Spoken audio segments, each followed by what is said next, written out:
Welcome, everybody. We have an incredibly special guest with us today, Megan Basham. Welcome, Megan. Well, thanks for having me, Bill. It's great to be here. It is great to have you. And I will say that having read your book, I think it's the most important book written about the intersection of Christianity and what's happening in our culture. It is Yeah. incredibly powerful.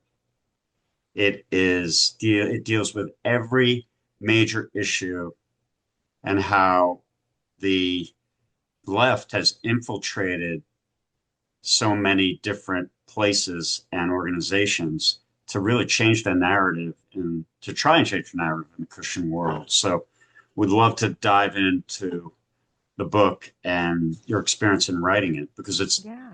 so Absolutely. well And thank you. I'm researched. I'm overwhelmed. I'm just really grateful for that. Thank you. Well, it's so well researched and factual. And I'm not a conspiracy theorist, so that I'm a big believer in trying to have a balanced view. It was shocking to me Hmm. what I read. And the unfortunately, this is so under the radar Hmm. in our world. Could you talk a little bit about that first? How you're marketing the book, how are you getting the word out there, and what the reaction has been? Yeah. I mean, to a certain degree, the controversy that surrounded it when it came out has been, part of the marketing, I think. Initially, when a publisher approached me to write on this subject, because I'd had some reports in the Daily Wire that went fairly viral. So a publisher approached me at that time, Regnery, and said, "We think this could be a book. Do you have more material like this?" And I went, "Oh boy, yeah, okay, this could definitely be a book. It could probably be a series." But at the time, I thought it might be something of a niche issue, uh, just kind of for people who are dedicated churchgoers and who are really paying attention to what's happening in the Christian world. I didn't necessarily think that would grab a big audience. So it was surprising to me when the book took off like it did, hit the New York Times bestseller list. And I think the reason that that was, Bill, was because I wasn't telling people something that they didn't, on some level, already know. I think a lot of people were experiencing wokeness coming into their churches. They were experiencing foreign ideologies that they felt conflicted with the gospel. And so people already had concerns. And then my book came out and helped explain why so much of this is going on. And I think that was why it got the reaction that it did. To be expected, some of the figures and organizations that I covered in the book weren't thrilled with that coverage, and they had responses, and I wrote responses to those responses. And I think it was a good public dialogue, though, to have. And at the end of the day, I think the strength of the book is that it's not really a work of opinion journalism. It's a work of investigative journalism. So, the things that you talked about that people didn't know, that they didn't realize how much money was coming into evangelical ministries and churches from secular left wing foundations who have aims that are very much not consistent with a Christian moral ethic. So, I think that probably was the big selling point too, is that it wasn't just, I don't agree with this idea. It was, by the way, George Soros is spending a lot of money to make your church bring in material that espouses that idea. And weaponizing the Bible to do it.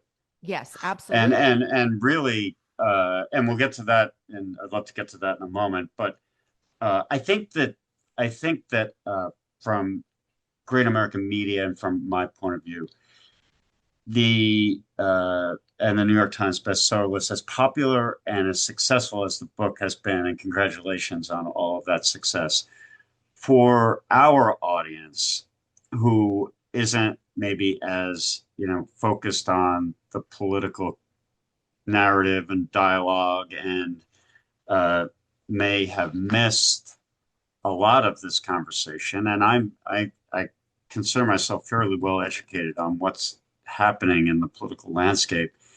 And it's very easy to, it's so crowded. The culture is so crowded. The world is so crowded. It's very easy to miss things like this, like your book. that exposes so much and tells such a great story.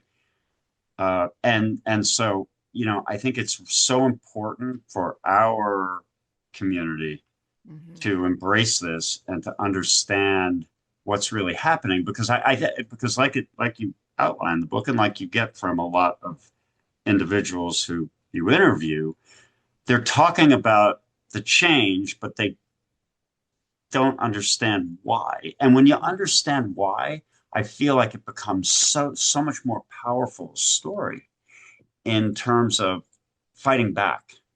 Yeah, absolutely.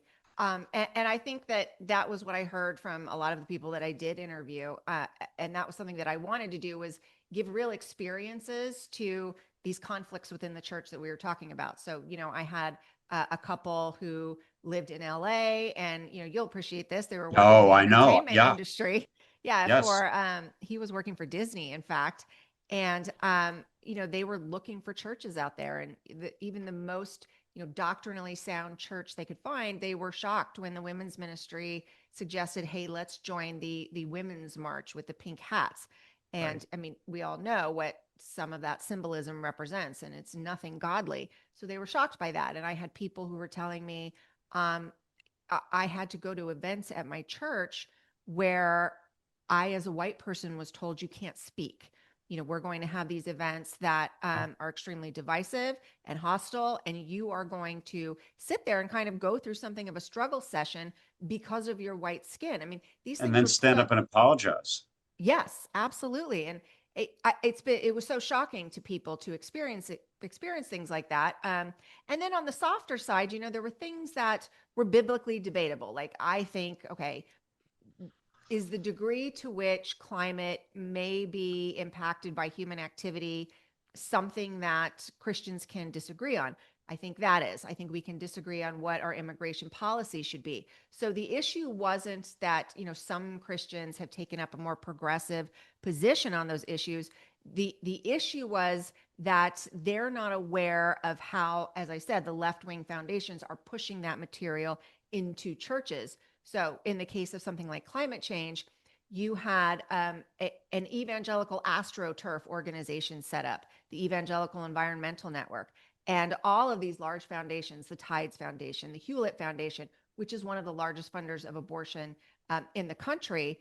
And part of the reason that they're interested in the climate change issue is because they believe in population control. So people like them, like the Gates Foundation, so they found this AstroTurf campaign, they fund it, they name it the Evangelical Environmental Network, and then they set to work drawing in high profile evangelical leaders. They called this the rent and evangelical model. And so they would do things like get in touch with people like Rick Warren and kind of woo them into their cause. And so, that was used as this report that this organization produced said to try to trickle down this ideology or this belief down to the pews. And so that's why they're doing it.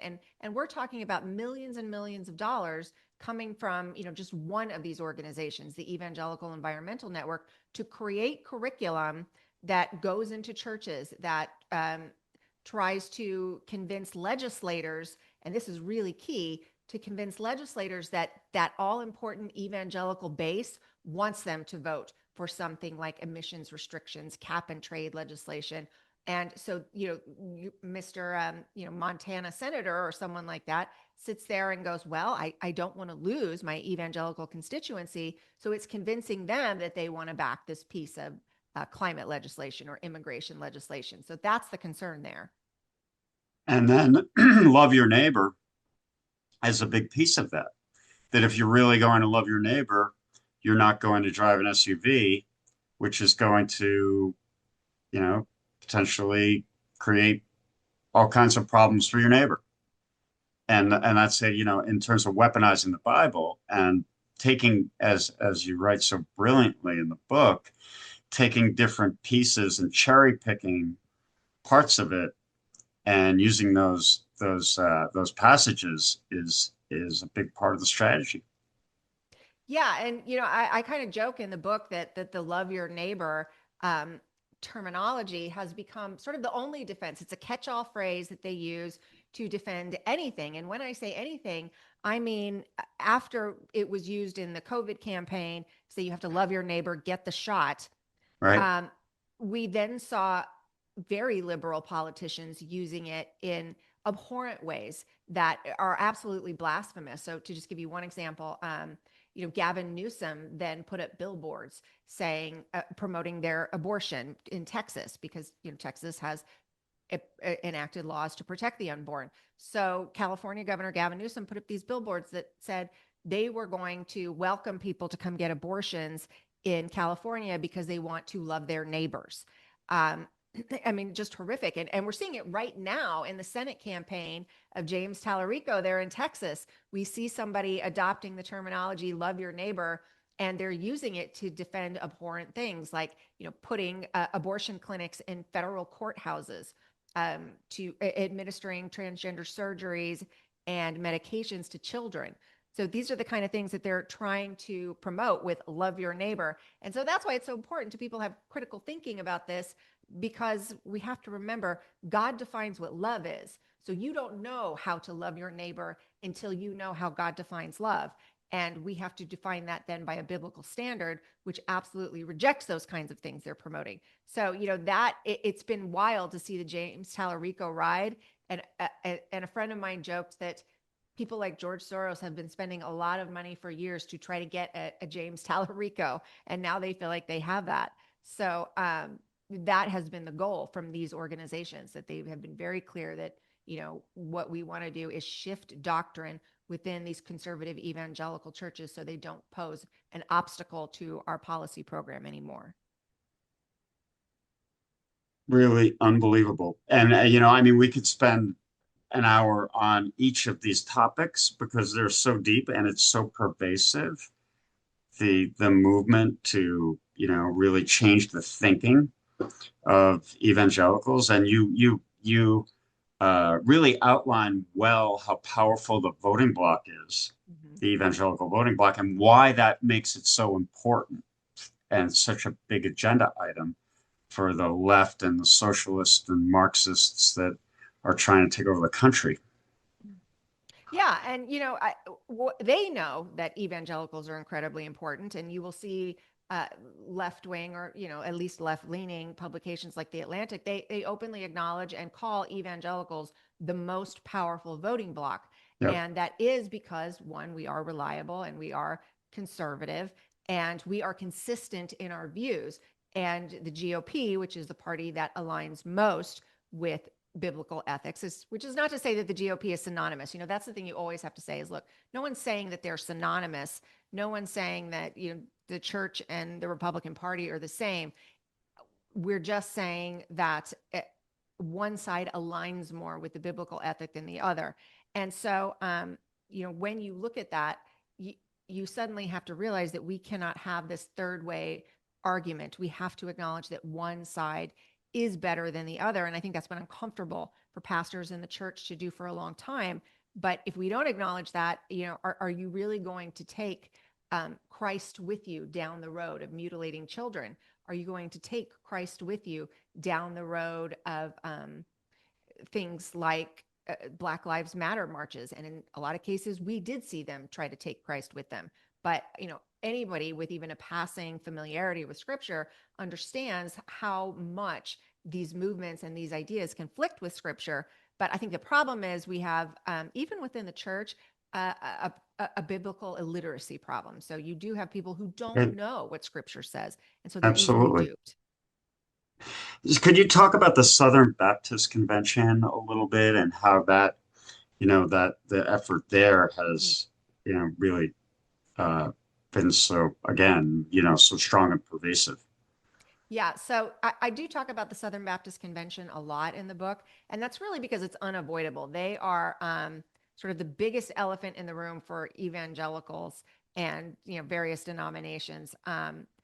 If you are a left-wing organization trying to move evangelicals, you're especially going to target the Southern Baptist Convention, one, because it is the largest Protestant denomination in the US, and two, because it is by reputation very conservative. So they know that if they're going to move evangelicals, they're going to get the most bang for their buck targeting the Southern Baptist Convention. And that is what we have seen. So, we have seen things like in our seminaries, heavily pushing CRT, heavily pushing climate change alarmism. And, it was funny, Bill, when I started to ask some questions about this and do some writing about this, those pages disappeared. And, suddenly they, we wiped clean like it never happened, which is, but you're able to access it in some of these archive sites like Wayback. So it was still there. But it was interesting to me that they knew, these Southern Baptist seminaries and Southern Baptist committee leaders, they clearly knew that the rank and file were not going to like what was going on, because as soon as I started exposing what was going on, they started erasing it.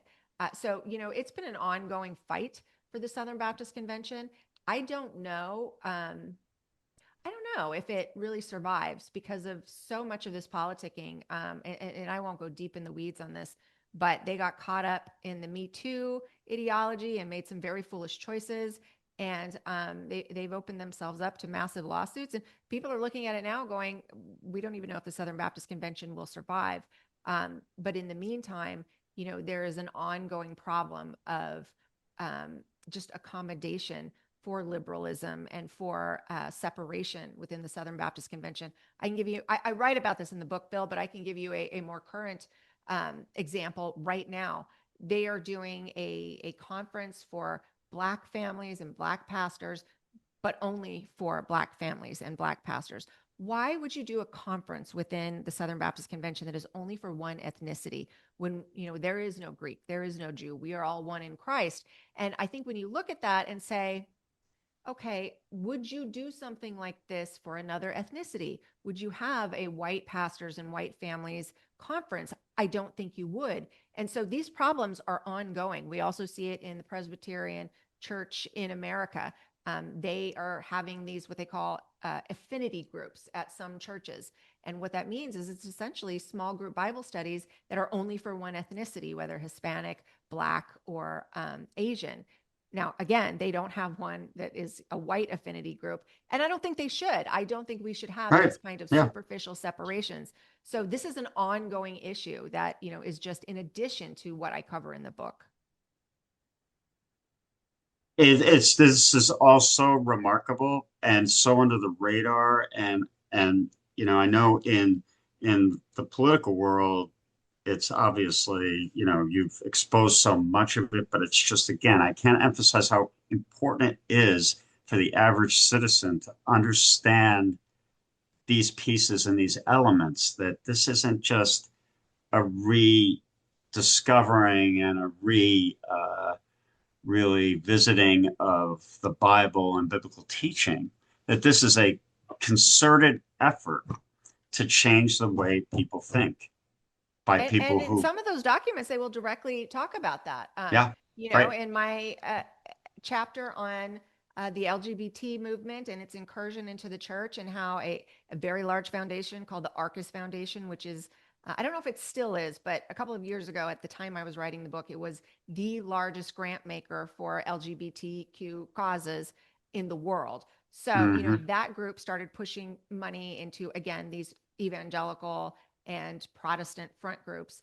And in some of their documentation, they openly state we need to change the doctrine of the Christian conservative churches. So, Yep. they're not shy about it. They are very pointed in saying this is our aim.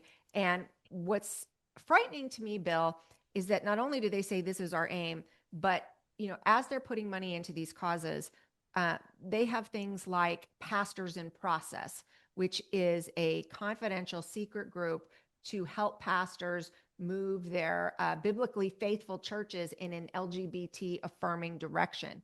And they also have these organizations and sessions that will train activists to combat biblical doctrine when it comes to sexuality and marriage, and to try to argue for, and I hate this term, but it's the one they use, for LGBTQ affirmation. And so they have these almost college level classes, Bill, that are training these activists over months to come into churches and do this. They have this Pastors in Process organization and group too. So that's going on. But the churches are not having education and teaching on the LGBTQ issue that comes anywhere close to what's happening on the left, because it's an uncomfortable issue for us. So maybe your pastor touches it maybe once a year, maybe twice. On the other side, you have an army getting college level training on how to undermine that teaching. So I think we have to recognize that we are not being clear enough and we're not being consistent enough That's in right. teaching the truth about human sexuality and gender and all of those issues. Absolutely right. And you mentioned seminaries and how, even it's infiltrated there to that teaching and that, the way, spending all that time hearing consistently from people who were brought in to speak about these issues who are, have a very different point of view from the Christian worldview. Yeah, and I, the other yeah, reason you asked me about the SBC, and the other reason that the SBC is so important is because a plurality of pastors of all Protestant denominations are educated in their seminary system. So even if you're not Southern Baptist, if you're an evangelical of any stripe, you actually need to care about what happens with the Southern Baptist Convention, because it will very much influence what's happening in the evangelical world more broadly. horrible. So I was at a an event that was an award show in November, and it was an international award show, and it was very, very, even for Hollywood, it was out there. And so Dana Walden, they Disney won some award, shocking, and she stood up and she said to the room, "We are changing the way people think with Mm-hmm. our entertainment, Mm-hmm. and that is our goal." And of course, standing ovation. But nevertheless, your stories about Christianity today are so compelling, and the donations to the left by, the top management and the whole way that publication that is so important and been seen as so reliable. And you talk about your conversation with your pastor. Could you tell us that story? Tell everybody that story about Christianity today and how that has changed. Yes, I mean, Christianity Today has really become a cautionary tale, and it was very emblematic of all of the things I covered in my book. I think just about on every issue, Christianity Today was involved in some way. And so, the publication was founded in 1953 by Billy Graham to be a doctrinally conservative bulwark against so many of the progressive Christian publications that were being published at that time. So Billy Graham founds it for that reason. And for decades, it's a reliable, doctrinally sound publication that Christians, of every level read and enjoy, but especially influential on the pastoral class. So, and what we have seen in the last few years is a really troubling shift to the left, and not a small shift where you're going, I feel uncomfortable with some of what's going on over there. A very hard shift. All of these things that we've talked about, they have promoted the climate change alarmism and gun control and amnesty policies on immigration. But the key is when you look at who's funding Christianity Today now, it shouldn't be surprising. So at some point, they flipped from being primarily funded by subscribers. So at that, you're then beholden to your subscribers and your audience, to being funded by these NGOs, these behemoth nonprofit organizations. So, for example, I mentioned the Hewlett Foundation a little bit ago. It is one of the largest grant makers in the country, and it is the I think the top still funder of Planned Parenthood in the country, a top private organization funding Planned Parenthood. So, you've got one of the top abortion funders in the country giving over $1 million in the last couple of years to Christianity Today. Why? What do you think their purpose is? I mean, what are they hoping to see from Christianity Today? So, and they say that it's for things like teaching project. So they're talking about developing curriculum that pastors will use to then teach to their congregations. And so, the other things that you can look at in the shift in Christianity Today is I just pulled up, okay, let's see who their staff is donating to politically, if they've made political donations and to whom. Now, the journalistic standard is typically you don't make political donations as a journalist. So it was a little surprising to find that not only had they done it, but I think I found something like 70 donations. They all went to Democrats, all of them. And that included from their news editor, a guy named Daniel Silliman, who was overseeing election coverage. He was interviewing candidates. He was interviewing, operatives within both of the two camps for that election. And as he was doing that, he was donating money to Elizabeth Warren, one of the most, extreme left politicians that we have. I mean, she is so extreme. She has said that she wants to shut down every crisis pregnancy center in the country. So, that tells you the kind of outlook that is shaping what's being published by Christianity Today. And I think that's why so many people, it's not new. I think at this point, a lot of people know and aren't really fooled by Christianity Today anymore. Mm, And that's why they have to rely on grant makers and left wing secular foundations, because the subscription base just isn't there. right. And I think that's true but I think I would agree with a lot of that. The part Mm-hmm. that is hard, though, is, and we've seen this within our business, that people either don't want to recognize because they have loved the publication for years. It's like we have a competitor who will remain nameless, who has totally gone woke, totally gone woke. They promote the woke agenda relentlessly. Mm-hmm.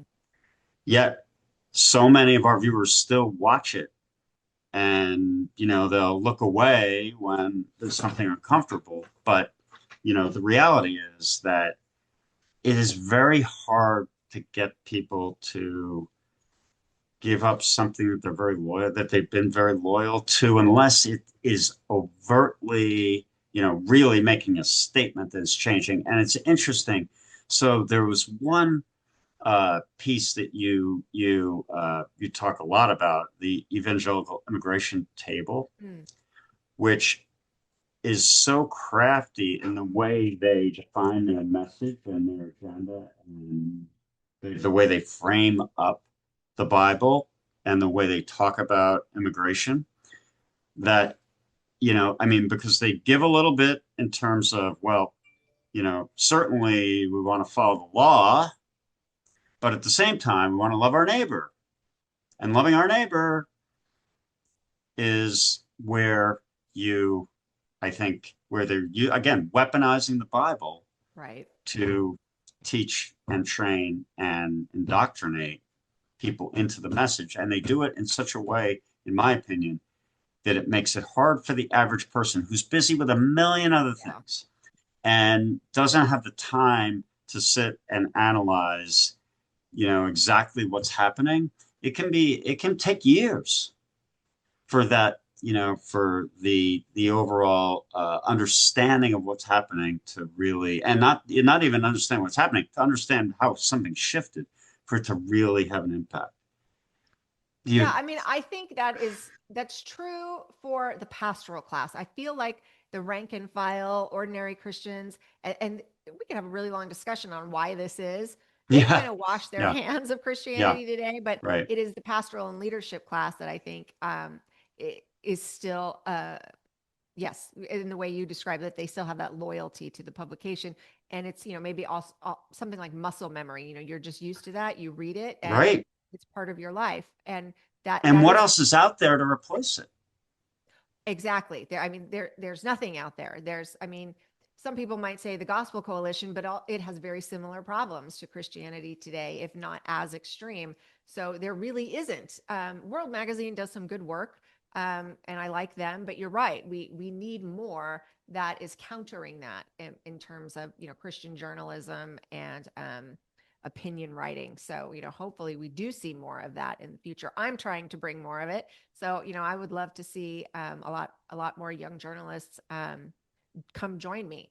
So I think, what was your other question, Bill? Oh, the Evangelical Immigration Table. Yeah, that organization, it is perfectly emblematic, I think, of every issue and every motivation I touch on in the book, Yep. because we had this large secular left foundation, the National Immigration Forum, that is an openly open borders organization. They dispute the term open borders, but when you look at what they're advocating for, that's absolutely what they are. So they'll always, as you said, they always have this sort of fig leaf disclaimer of, well, we want, an orderly system, but the policies that they're pushing are always the policies that would reward breaking the law and create more disorder in the country. But so the National Immigration Forum, I think it was around 2013 or 2015, um, partnered with the National Association of Evangelicals to create, once again, this evangelical front group called the Evangelical Immigration Table. And they brought on board Christianity Today, the Council for Christian Colleges and Universities, and a bunch of other organizations and signatories, Southern Baptist presidents, people like that, to, at that time, to push the McCain-Schumer Gang of Eight bill. So, and that was a bill that the base didn't like, evangelicals didn't like, but that was really what they were created to do. And they were primarily funded, the National Immigration Forum, at that time by George Soros. So, that was the dirty secret that they didn't want anyone to know, that the National Immigration Forum was, funded to the tune of tens of millions by George Soros. They create the Evangelical Immigration Table, and legally there is no separation between these organizations. They are the same entity. But you can't have the face of the National Immigration Forum going after evangelicals. You needed something branded as evangelical. So this is how that works. And for years, they tried to deny that they received any money from George Soros to do this work. And the work involved things like connecting pastors with these amnesty, open borders activists, and then connecting the pastors to the legislators to once again convince those legislators, actually, to our surprise, evangelicals do want amnesty policies. So, that's the purpose. But in all of it, they kept denying that they ever took any money from George Soros. And then the DC leaks happened, which was when a group of hackers managed to get a massive trove of records from prominent figures throughout the world, including people like Hillary Clinton. And in that document dump, they show that Open Society openly acknowledges within its board books that they had made inroads into the Southern Baptist Convention through their grantee National Immigration Forum, which, as we know, is also the Evangelical Immigration Table. So, Soros was openly admitting that he was doing that.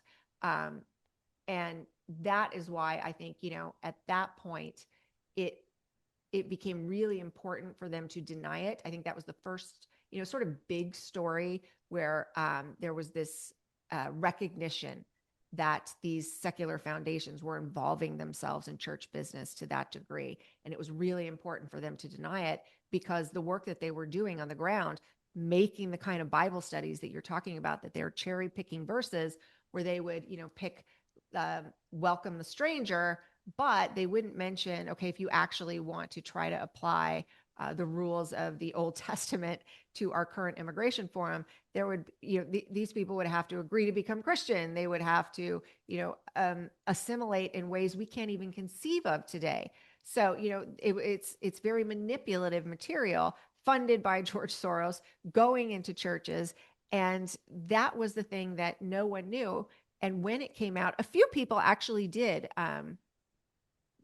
do the right thing and say, I can't be associated with this organization now that I know how duplicitous it is and who's funding it. Someone like Eric Metaxas, for example, said, I'm not going to be involved in this.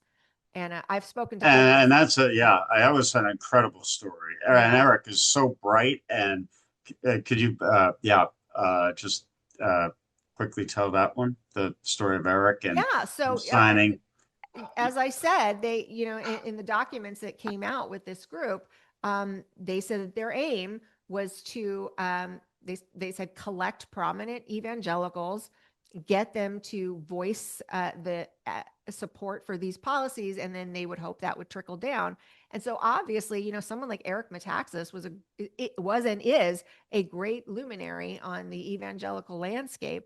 So he was someone that they brought in to sign this statement of principles. And this is, kind of a little trick that they do. They will have a statement of principles that is very reasonable, very sound biblically. And you think, I have no problem with this, because you're not paying attention to sort of, there will always be some little weasel words in there. And so Yes, and then someone signs it. Yes. no question. And the organization that that we're talking about here is the master at it. That respect the law about immigration, especially respect the law. We have laws certainly to be respected, but in ways that meet the needs of the U.S. labor market, that keep families together, and that allow the country to continue to serve as a place of refuge for some of the most vulnerable people in the world.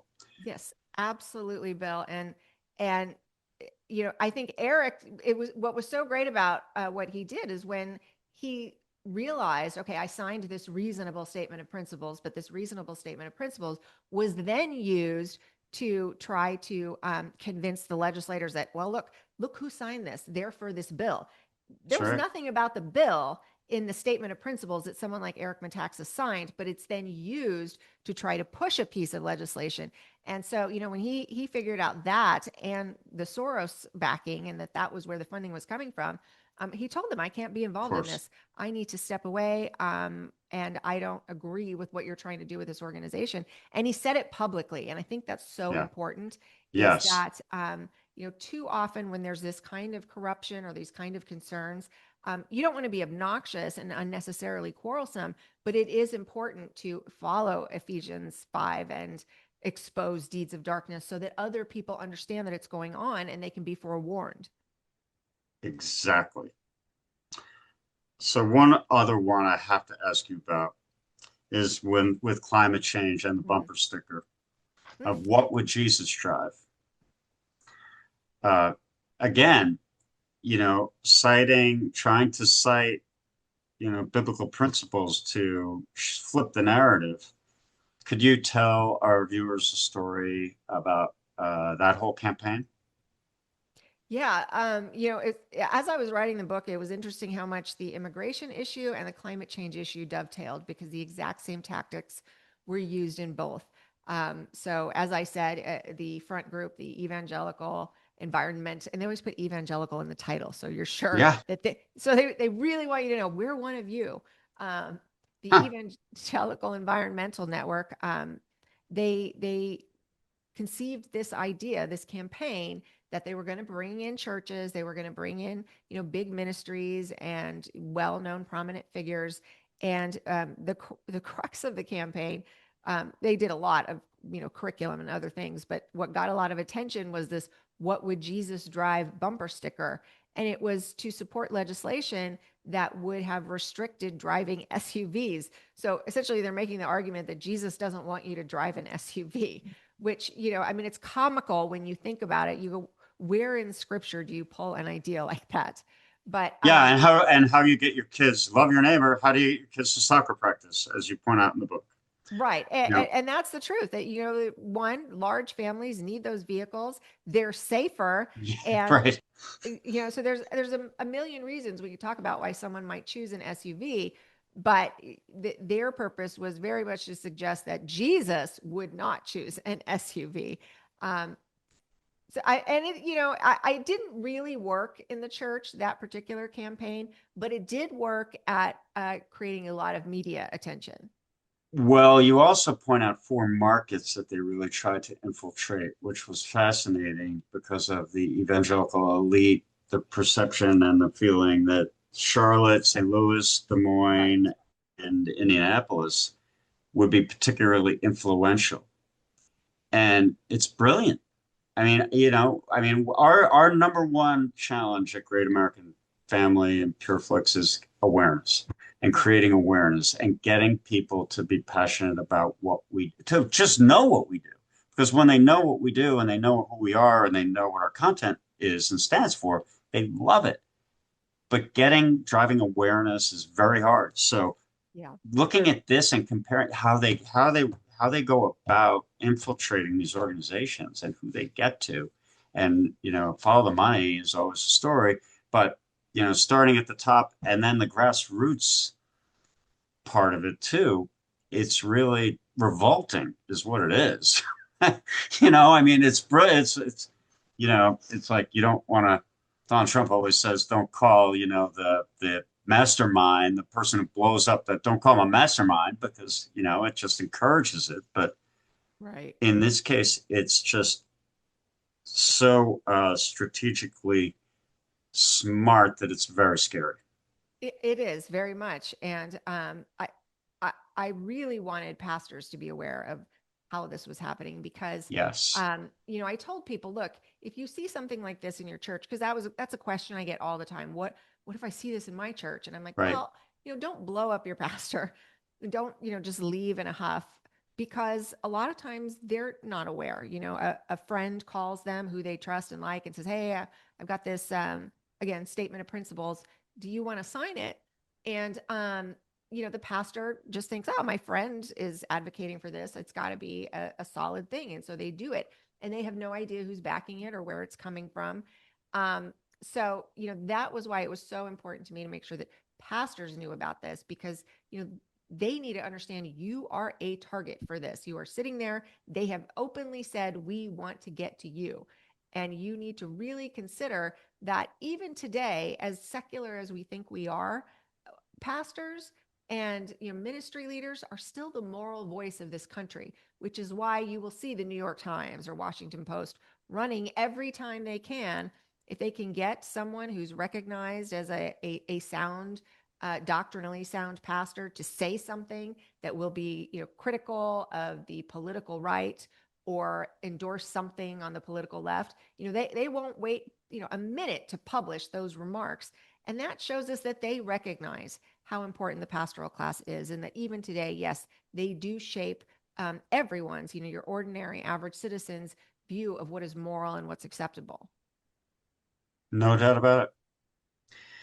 Well, this has been the fastest 45 minutes I've spent in a long time, and I could sit here all day, Megan, and talk with you about all of these issues. And we've just scratched the surface, and that's what's so alarming about it, that we've just scratched the surface of what is a remarkable book that I cannot recommend highly enough. It is so important from a cultural and an educational standpoint of what is really happening out there. We want to do everything we possibly can to promote this and get the word out about it because it is just in at the intersection of these issues and why the point of view that's expressed often either from the pulpit or in print or in other places is what it is it's criminal. And I think you've done just a brilliant job of exposing it, and we thank you for that. Well, thank you, Bill, and thank you for the work that you're doing at Great American Media. That's the thing that needs to happen to combat this stuff. We need to create content. We need to be the ones who are delivering the message and doing something different. So, thank you. Well, you're welcome, and we'd love to work with you on so many other. You're so multi-talented. You do a lot more than I don't know how you do because this is so in-depth and detailed and well researched that it's hard to imagine you having time for anything else. But you have a wonderful family and wonderful husband, and certainly we admire you as an individual with a lot of integrity too. So we'd love to work with you, and thank you, Megan, for joining us, and very much appreciate your time, and we will talk again for sure. So the book is Shepherds for Sale. It's a fascinating read and an important read, and urge everyone to go and do that. Thank you again, Megan, for joining. Thanks, Bill.